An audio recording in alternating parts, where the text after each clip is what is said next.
I might have overdone it with the makeup. Hello everyone and welcome back to another week and another episode of Counter Arguments. This week's topic was both highly requested as well as one that I personally have been twiddling around in my mind, and really it came out of the fact that I realized a trend, and the trend is the rise of the conspiracy theorist. I'm starting to see more uncles and aunties in my community, people I grew up with, people I went to high school with, just sharing away on the Facebook and the Twitter, all of these crazy theories of deep state, Qanon, and Trump being some sort of god reincarnated. The list just goes on and on, the level of things I see.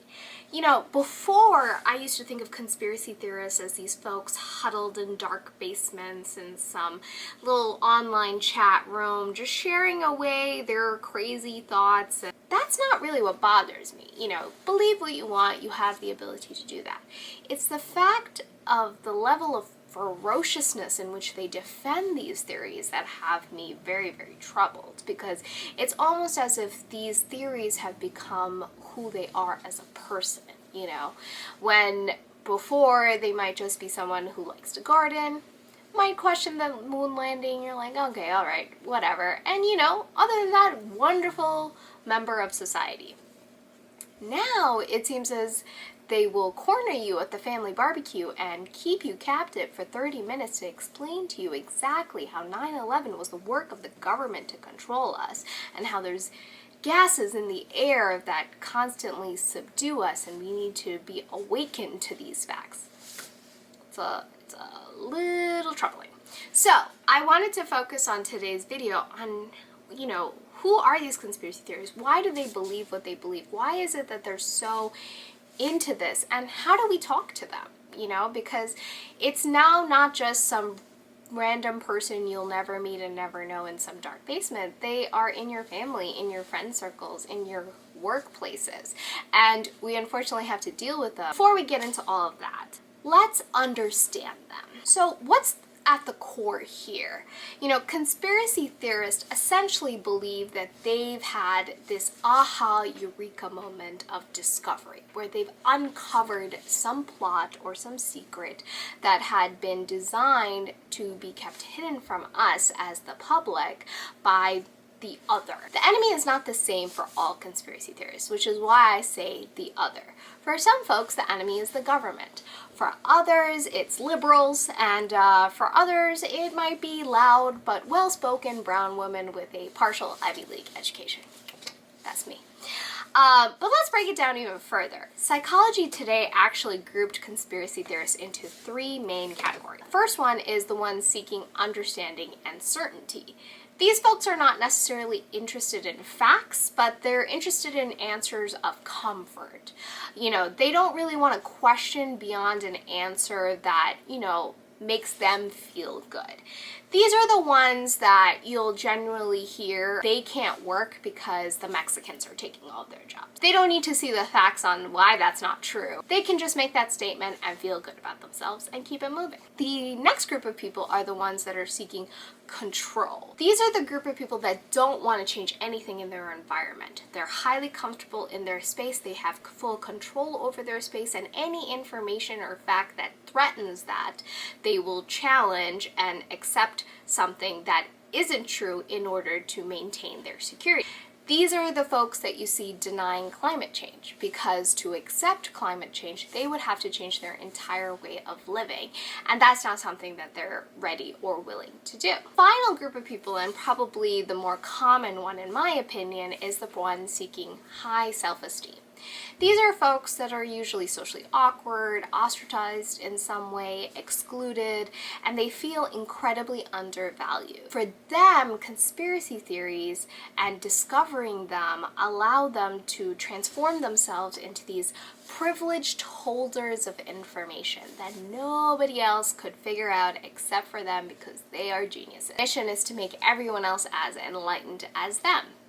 These to me are like the deep state folks. Just believe in this like overarching sinister plot that only they have uncovered. They might be living in their own version of National Treasure. Is there actually a rise in belief conspiracy theories. Let's take a look at some stats, because that's what we're here for. We're here for the facts. I'll never say that again. Currently, at least 50% of Americans believe in one conspiracy theory, and they range from the idea that 9/11 was false to the belief that President Barack Obama was not born in America, even though we've seen a birth certificate. So, I guess that's probably fraud. Over 29% of the American population believe there is a deep state working against Donald Trump. These are the people that vote.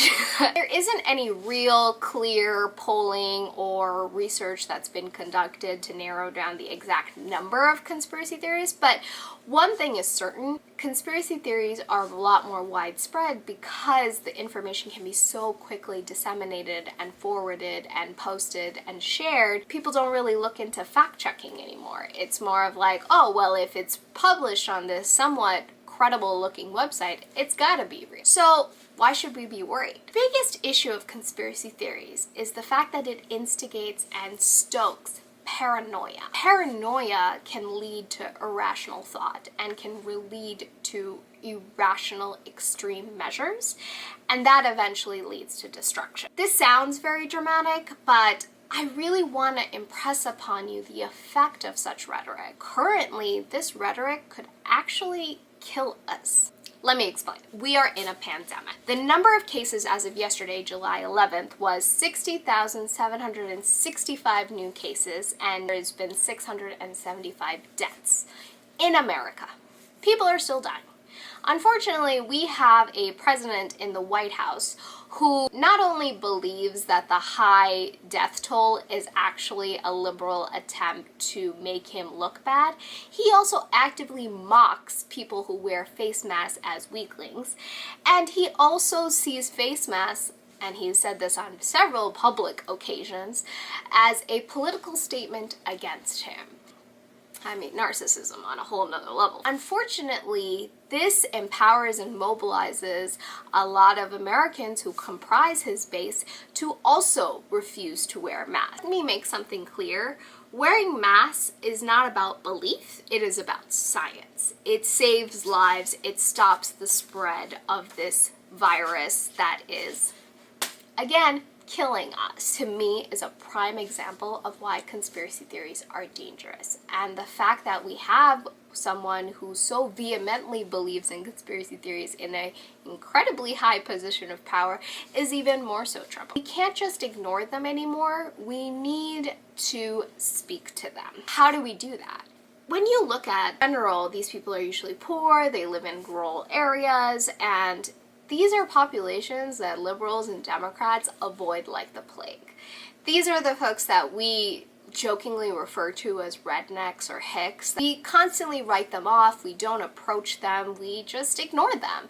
We act as though they're not worthy of our interaction. That, to me, is wrong, and it is a grave mistake that keeps happening every election cycle. We leave them out of the conversation, so they go to the person that includes them. And that makes them feel like, hey, this person sees me and thinks I'm valuable. To me, the very first step you have to take is to reach out and let them know that they are welcome, they are respected, and that you see them as a human being. I remember this tweet, and I couldn't find it for the life of me because I don't understand how to use Twitter sometimes, but Alexandria Ocasio-Cortez put out this tweet after a mass shooting that was committed by a boy that was a Qanon follower. She wrote this tweet that was filled with empathy and compassion, and it really stuck with me. And essentially she was like, come back. We are here for you. We are here ready to embrace you. You are one of us. You don't need to resort to such violence, to such thinking. You know, there is space for you here, and we welcome you and we cherish you. To me, that in and of itself is how we have to approach these folks. We have to approach them with empathy and compassion. We have to be willing to knock on their door. Right now, it's a huge opportunity to reach out to these folks that keep naturally gravitating towards Trump. It really only takes a simple act of empathy. Lend an ear. Just listen to them. I know it's uncomfortable to hear these theories and not want to react and be like, you're so wrong, this is crazy, you're crazy. Don't do that. Take a breath. Take it in. listen to them, and start a dialogue. Let them share their articles and videos with you. Watch them. Then, in response, you share your articles and videos. Always preface it with, well, this is an interesting point. Well, here's how I came to my conclusion. Why don't you check these out? If they see that you're willing to hear them out and see their side of things, then they too will start feeling, well, let me just check out what they're saying. This is how we start that dialogue and start that transformation, by making them feel a sense of respect. And bridging the gap starts with just simple empathy, a mutual sharing of information, and the starting of a dialogue. I really encourage you to take a minute with that uncle that sent you that WhatsApp forward and be like, well, uncle, why do you believe this? Where is this coming from? And just engage. I'm not gonna say that it's 100% foolproof, but at least you tried. Eventually you'll see that you've made a difference. I hope this episode of Counter Arguments was helpful, and I look forward to joining you guys next week with another topic. Bye!